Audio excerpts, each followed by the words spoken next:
Okay, let's try Babyface again.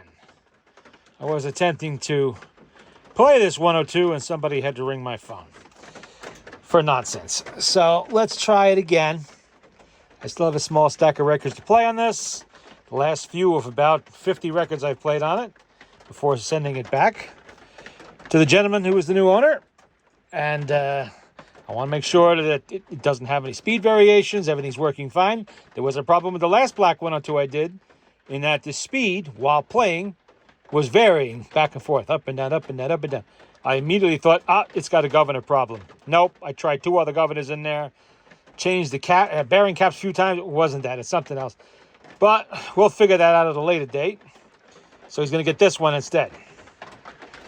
And as you can hear from the previous video, the reproducer is a 5B. It's playing very well.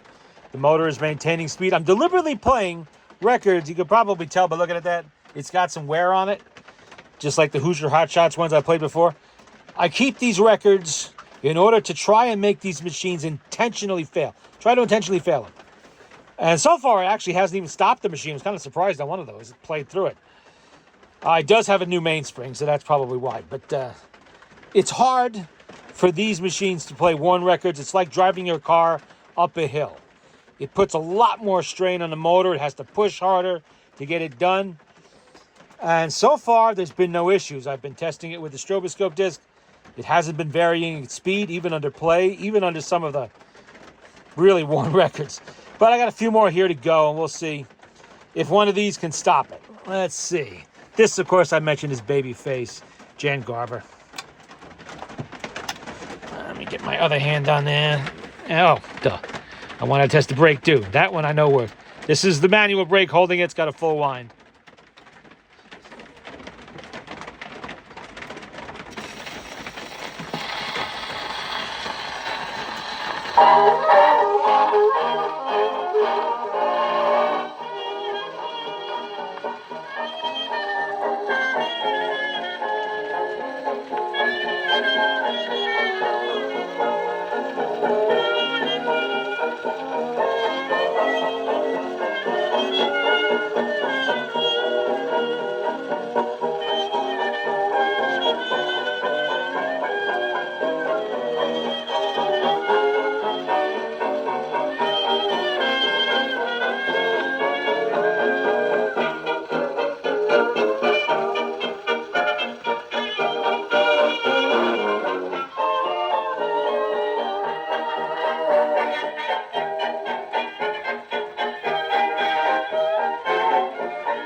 There's not another one to save your place.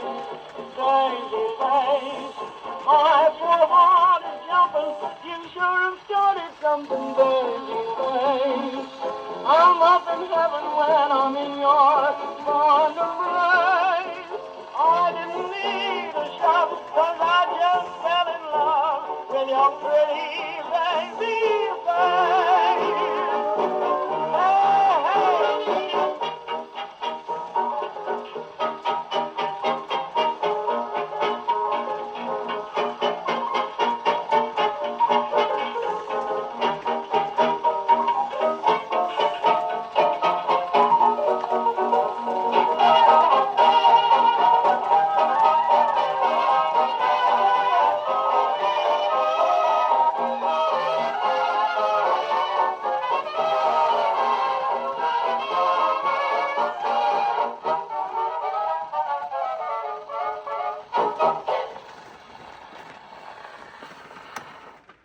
Bingo! There we go. Babyface. Played well. I must have 20 copies of that, I think. Okay, this is probably the most worn now. Now, I played lots of good records on this already, so I know this is fully capable of playing a nice record. But the real test, I mean, look, you can see the last grooves on that one are really nasty. The real test is if it could push through a badly worn record.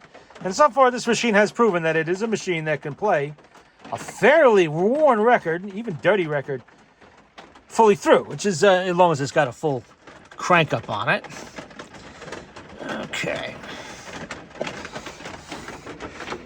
And as I mentioned in the last video on this machine, from dead flat to fully wound is between 43 and 45 cranks. This is not, obviously, this is not fully unwound. I'm just putting a few extras on there because these records are a little bit longer than average. So, give it some extra power.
Oh, actually, that didn't play too badly considering that. You can literally see it. And this record actually did stop a different machine, not this one. It was one of the Swiss ones that stopped. I forget which one. You can see. Down on the groove, she's got some wear. And that's pretty typical. You know, the record's very old. These things played through the Great Depression. They weren't always treated the best. Sometimes needles were not changed. We got the doll dance. There you go. Sometimes needles weren't changed as often as they should. And as I've said many times before, I'll say it again. 1 play per needle. 1 play. Needles are not expensive and they're readily available. Records are irreplaceable. I mean, over time, you will damage them even playing one play per needle. Probably more than you're going to play it in your lifetime, but still you can do it. Why accelerate the process? I buy these needles 1,000 at a time. Sometimes more than 1,000 at a time, and I go through them. Just in the last couple days, I've been through 100 needles, or more than 100 needles. Just on this machine, not including what you're seeing now.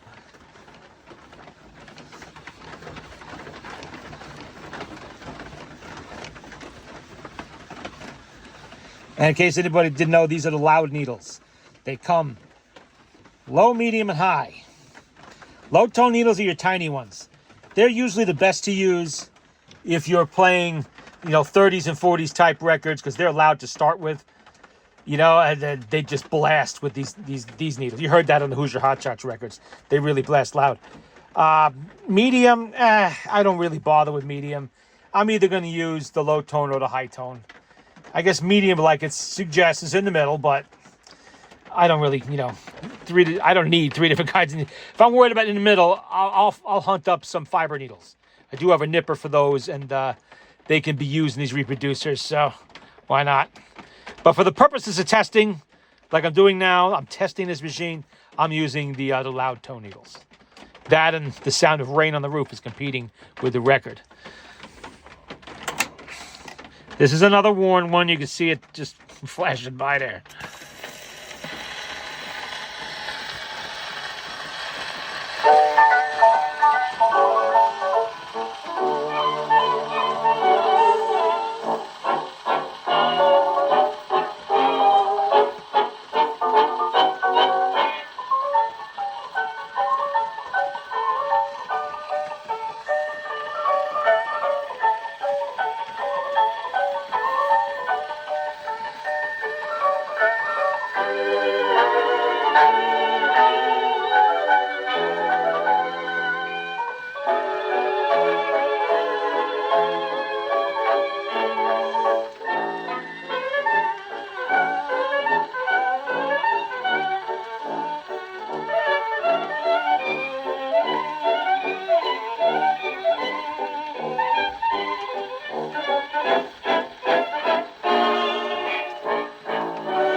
Okay, played that one.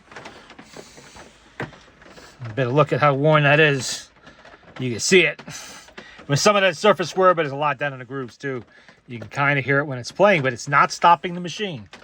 And it's not causing major fluctuations in the speed either. Minor fluctuations you expect, especially with a record like this.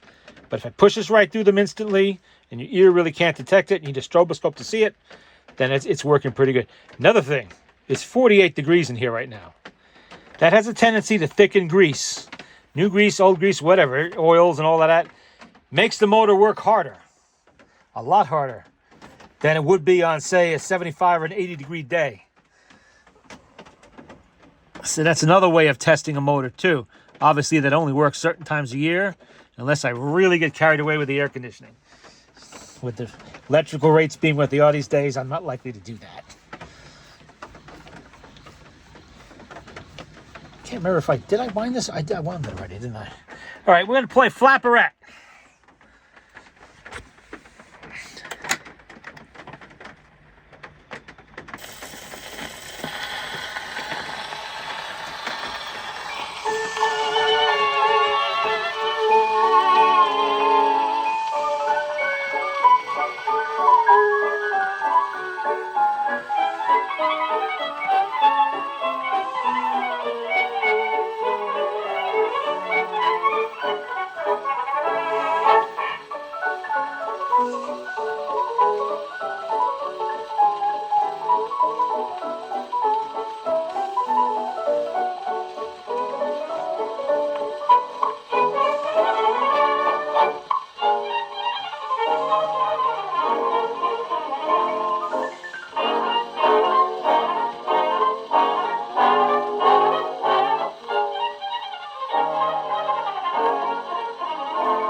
Okay, that one played surprisingly well.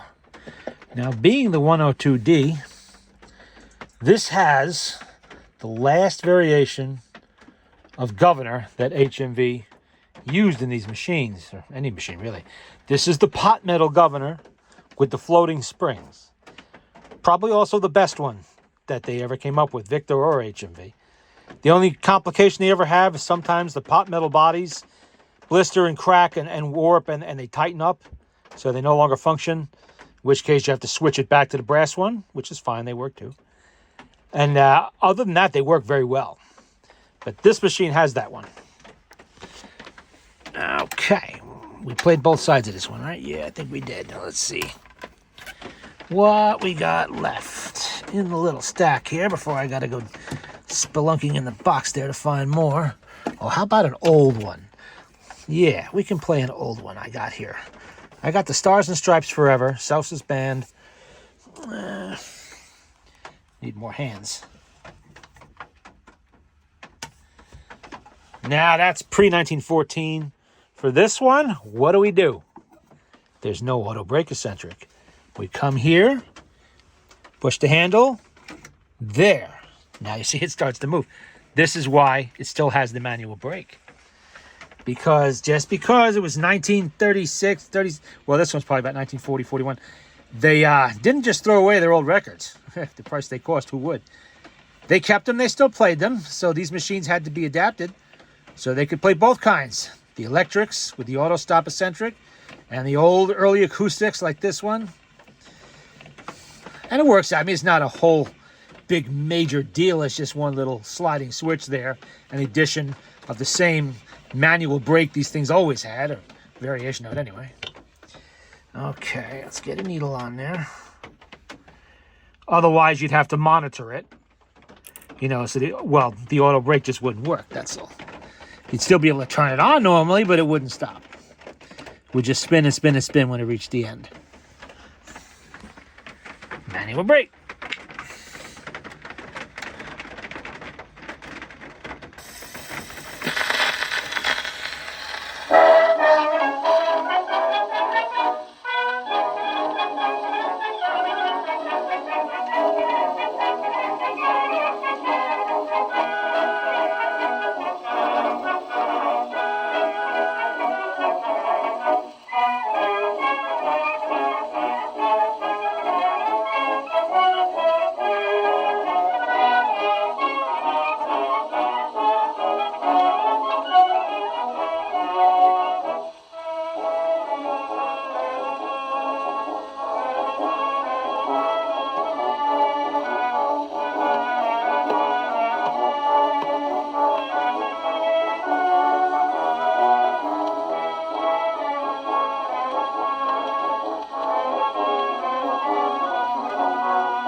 And there you go. That is how you play an older record on one of these 102s of the auto brakes, or the 101, or any other machine with an auto brake. have some provision. Okay. Let me see what I mean here, though. In the center there, there's no eccentric between the label and the end of the grooves. It'll just turn and turn and turn on the same groove at the end. While these records, you see, do have that eccentric to trigger the auto brake. A little easy to see on the Hoosier Hotshot one there. That little extra bit of groove that runs to the label, that is so it triggers the auto brake kind of like this, and that's all it takes to trigger it off. That was Stars and Stripes Forever. What's on this flip side of this one? We have Fairest of the Fair March. Why not? We need a needle. Still have a few needles left in the hopper anyway. I got plenty more elsewhere. Okay, that was full yesterday. Let's give it a few extra cranks just to make sure it's got enough juice, because it is pushing through. This is not a worn record, by the way, but it is pushing through some really stiff grease today, because it is a little nippy. Considering it's almost May, it's April 30th. It's almost May. It's still in the 40s and raining and kind of nasty.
What I want to try next will be an answer to a question somebody asked me a while back, is if you can play 11-inch records on one of these machines. I may have demonstrated that before, but in case I didn't, I happen to have a few here. So I'll show you what you got to do. One, put your needle on, because you won't be able to reach too easily into the hopper to get another one if you don't put it on beforehand. Wind her up.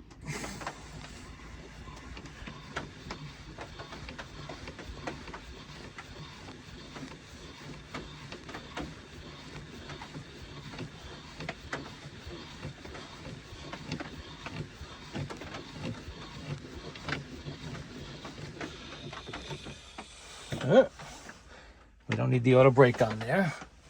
Let me just see if I can reach over here and grab something. Well, it looks like it'll play well. Let's try to find something down here. Not that one. Give me a Victor. Let's see. What do we got here? We have All For You Happiness. Paul Whitman. Yeah, we'll give Paul. Now you see how it overhangs a little bit there? Which is important. Make sure it's not hitting the clip. So what I'm going to do is I'm going to release the auto brake a little bit. Oh, this has the eccentric? No, it does not. Okay. All right, it clears, and it's not warped enough that it's going to hit the tone arm. Okay, it's just warped a little bit, but not too much. Well, what am I doing? Turn that on. And the tone arm will reach. See, you got plenty of room.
All right, that's how you do it. I don't know why I said you couldn't get to the needle box. Obviously you can.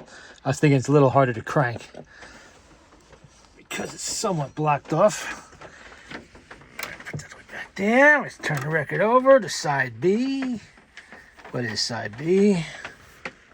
Moonbeams. The all-star trio. Moonbeams. Don't think we're going to see the moon tonight. Not the one in the sky, anyway. Let's see. Everything's cloudy and raining and wet and damp and humid and nasty and cold. Because it's an oversized record, well, for this machine, we will crank it up a bit.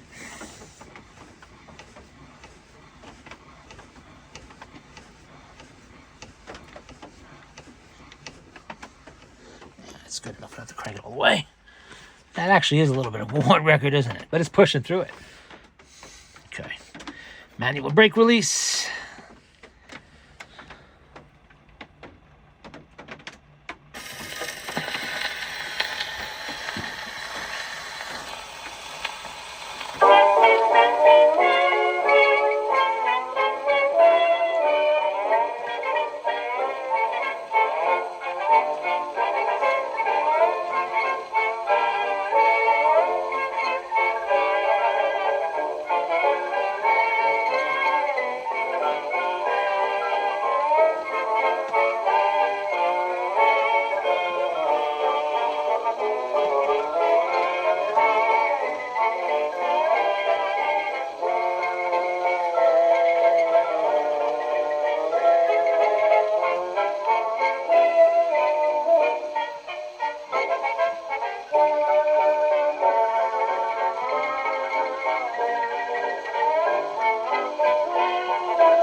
And there we go. Let's see. Come on off of there. There we go. I think she's ready to go. And I just dropped that needle where it shouldn't have gone. Right into the towel. Can I pick it up without stabbing myself? Yes. Put it in with the cigar butts. There we go. I think she's ready to go. I think we're up to about 102 plays on this since I did the motor. It's maintaining a steady speed, but then I shouldn't say that too loud. The last one I had 95 plays on it, and all of a sudden decided to go wonky after that. So let's hope this one doesn't do that. This one does have the better governor in it, so not that that turned out to be the problem with the last one. Well, that'll be the last 102 I'll be doing for a little while anyway. I have a few machines in the pike ready to be, worked on for me, and one of them is the mate to this one. That's the Mahogany 1912 Victrola the Ninth.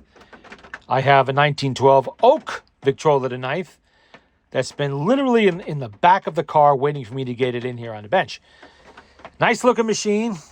I'm sure it needs all the usual service that I do to all of these things. Motor scrubbing, possibly spring replacement, reproducer overhaul, all of that fun stuff. But there you go. That is the latest Black 102D. I keep calling it an H. It's not an H. H is the high top one, the one where the motor deck is flush with the top of the case lid there. That's the last version of the 102. This is the D, sort of the intermediate. Wartime, after the war, into the 50s, that sort of thing. But that's that's actually what these 11-inch records are for.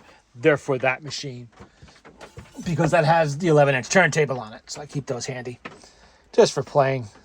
But we've played old records, new records, put that back to where it was. Now auto brake will work again. And I'll probably spin one or two more before I send it out just to make sure. There's a couple records I bought at an estate sale the other day that I'm going to test, but they look pretty rough. Unless you want me to test them now. I guess I got a few more minutes. We can do that. First, let's put these somewhere where they're out of the way. No, don't fall. We don't want those on the floor. That doesn't help records at all. This is probably a very worn record. All over nothing at all. It was in a box of some really badly broken Columbia Red Seals and stuff like that. And I spotted one unbroken Victor Batwing. And grab me that one.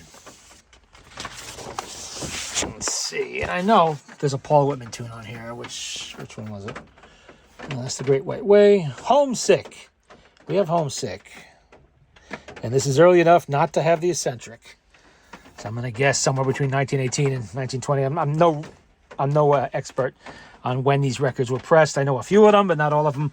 I have to look them up online. 1, 2, 3, 4, 5, 6, 7, 8, 9, 10, 11, 12, 13, 14, 15, 16, 17, 18, 19, 20, 21, 22, 23, 24, 25, 26, 27, 28, 29, 30, 31, 32, 33, 34, 35, 36, 37, 38, 39, 40, 41, 42. 42 on that one. It's only about 45 from dead flat, so that record actually was playing toward the end there with very little power left in the spring. But it still played well. Let's see, we got a little bit of dirt on the needle. We don't want that. There we go. And I guess we have to... Well, it doesn't really matter. I could leave it on, but I don't. I'd put it to off. There we go. Let's see if this record plays at all.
have to admit that played a lot better than I was expecting.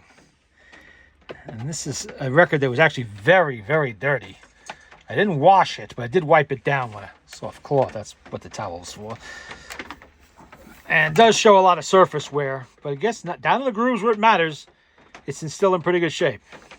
Never really know. I think there was even a chip out of this one. Yeah. But it doesn't affect anything. It's on the very edge. It's not cracked, it's just chipped. What's this one? All over, nothing at all. It's Great White Way Orchestra. This side looks a little bit more worn, but like looks are deceiving. You never know. Sure, it'll be just as good as the other side. Okay, well, that's one more play and we'll call it a day. Let's just give it a few cranks just to make sure.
That too played better than expected. Okay. I think that's it for today, at least for playing records. I still have a few more things to do. It's not like I can work outside. You can hear the rain coming down pretty good. But that is the Black 102. The latest to come along. Still needs a little bit of cleaning up, but the new owner will be doing that, so this will be leaving us. Okay, till next time.